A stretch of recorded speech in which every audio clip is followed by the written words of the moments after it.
Hello guys, welcome to FuseBoks. FuseBoks is a channel which has been made for customers and by customers. Did you know that we are the people who pushes the brands to make great products? And if you're not the one to consume those products, these brands will be running for their money. So today we will be talking about a very interesting product which has been launched by Nike. It runs way back into 80s when it was first launched. It's called the very favorite Pegasus series. Now, why Nike Pegasus? Yes, as I said, FuseBoks talks about experiences of people on how they have used the product, whether it is worth the money they have spent in this product or not. I have used the Pegasus for over 1600 kilometers. And that's the reason I thought it would be a good idea to share my insights, my learnings with people who are looking to invest in similar kind of products. A big disclaimer, these are completely my opinions. These are not something which has been endorsed by any of the market-based or Nike for that matter. I purchased the Nike with my own money. And why should you listen to me? I'm not a pro athlete. I run for leisure. I work out for leisure.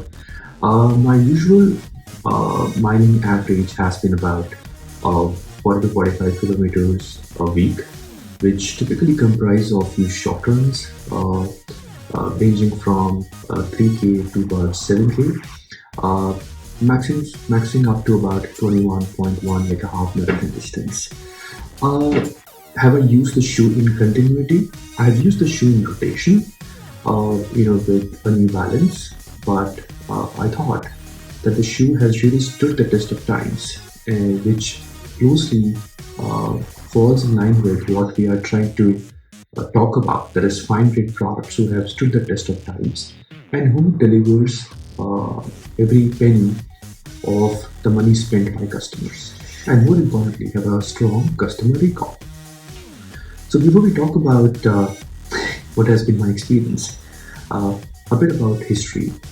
So Nike first introduced the Pegasus series way back in 80s, and since then, this is the 39th version of Pegasus which you can buy today, which means the shoe in itself has gone all put together about 39 odd iterations, and in 2023, we'll be seeing the 40th iteration of Pegasus. Is this my first Pegasus? No, I've used the 36, 37, this is 38, which we are talking about in the review today. I've used other products of Nike also, like the SB, the Nike Legend React. But yeah, the shoe has a very, very strong history following the success. And as I said, Nike just don't really make shoes. It makes shoes for people who love sports, right? So Nike idealizes the sportsmanship before they craft the shoes. So a lot of engineering goes into making these shoes, and the key idea of this video is that whether the 38th version of Pegasus stood the test of the times. Let me just kind of show the shoe. I'll talk about the shoe geometry, right? So this is how the shoe looks like. Okay, I've kind of washed it and kind of scrubbed it so that it is presentable in this particular video. The shoe Pegasus for a US men's size 10 weighs about 275 to 280 grams. It has a very beautiful geometry, right? So if you see the overall flow of this thick stack of foam which you can see is the proprietary stack of Nike, what they call as the React foam. The stack height, just so people who are new to running and assessing shoes, there are three key components of shoes, right? So one is called the stack height, which is the heel stack height, okay? Then there is the forefoot stack height, and then there is a difference between your between your heel to foot drop, right? Now the heel stack height of Nike is about 33 mm. The forefoot stack height is about 23 mm, and the heel to feet drop ratio is about 10. Now, when I say engineering, what it means is that Nike has beautifully incorporated uh, two technologies or two Nike patented engineering in this particular shoe. Uh, this is the entire React form, which is uh, presumably and assumably the most responsive form of Nike. Uh, in the forefoot, essentially in this section somewhere, which is kind of completely cleared out because of the usage, uh, they have an air pocket. It's an air pocket what they have infused in the sole, which kind of give you an enough responsiveness and energy return essentially from forefoot. Uh, so very very beautiful engineering is what Nike have done.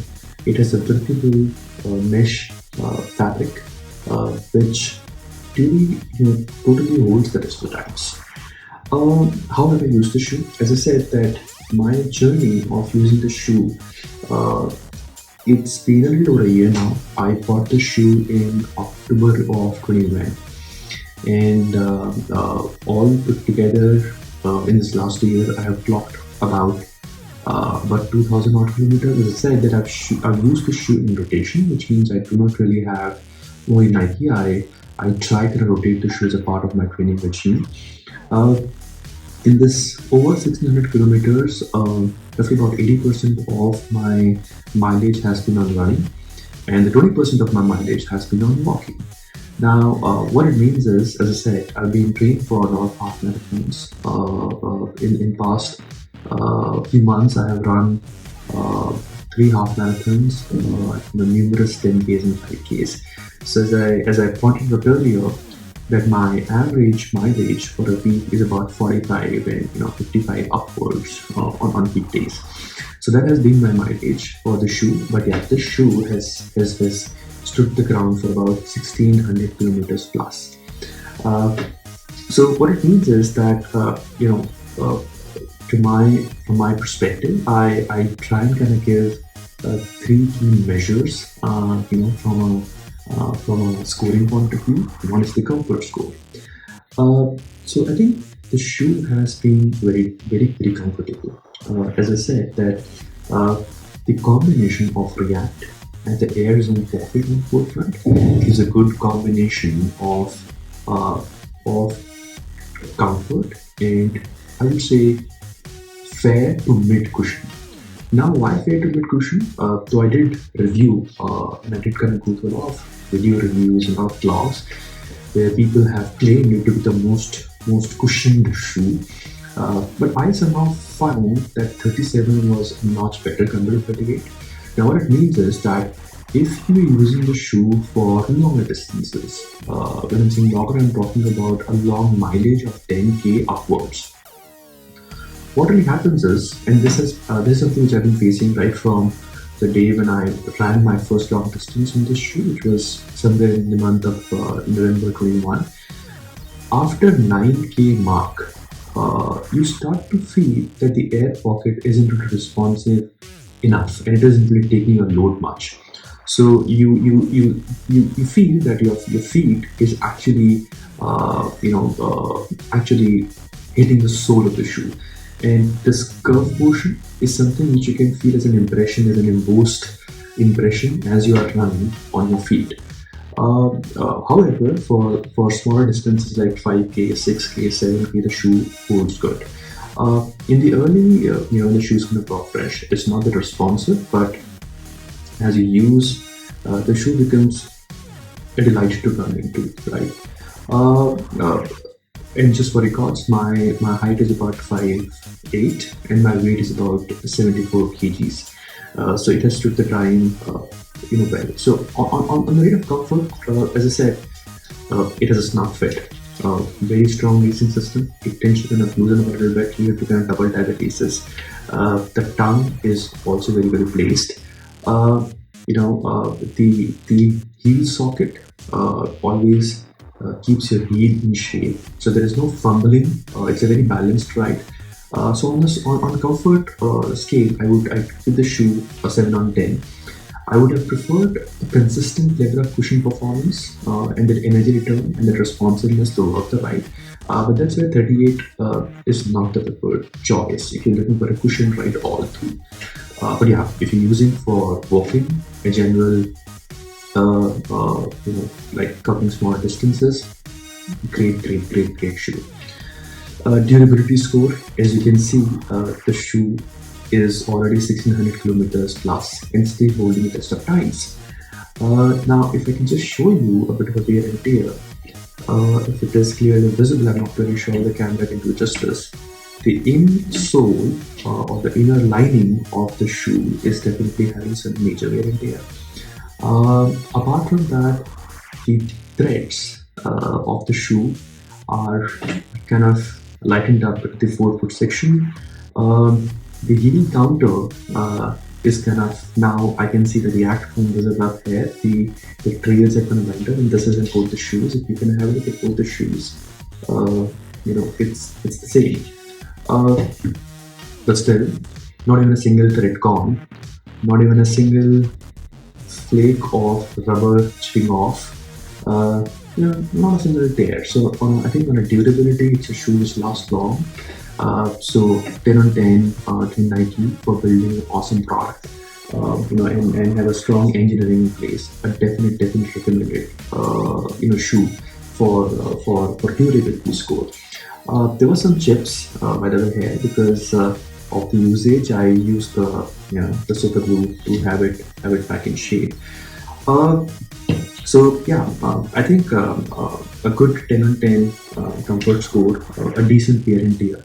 But I can still see if I try to run in the shoe, the responsiveness is a little harder now. It's not really that responsive. Yeah, because so 600 kilometers is not really a small distance where Nike in itself recommends a mileage of about a little about I think 350 to 450 miles, depends upon one's weight and one's usage. So I think it has stood the test of the times very well. Another important metric what I consider when we invest and when we buy products for daily use is the return, right? So it's whether it has been a good value add for me. Just for records, I purchased the shoe for 6,600 in Indian currency. And if it is about 1600 kilometers is what they have run for me, it costed me roughly about 3.5 Indian rupee per kilometer. So that's a great ROI. So to summarize, great shoe, great buy. The next what I'm lining up for myself is the Peg 39. I'm not going to be retiring these shoes. They are still pretty comfy as I walk into them, and I can just kind of sense that a bit of responsiveness still coming out, the springiness on the shoe. But a very good durable shoe. So yeah, on a score of comfort, I would say 7 on 10, so 7 on 10. On a scale of durability, 10 on 10. ROI, high ROI. Very durable shoe. Customer recall, very high. And I think Nike, with every passing year, is continually investing in the shoe. I'm a little disappointed that there are not design elements being introduced, but net it's definitely worth investment for walkers, for runners, for fitness enthusiasts. So I hope you liked it. As a part of FuseBoks team, we continue to review products which are delivering value to every penny spent value. Because, as I said, we are the ones who make great companies become great, and we are the ones who give the true testimony for companies to create good products. Congratulations, guys. Please be tuned in for the next product, which is actually delivering value. Ta-da, bye-bye.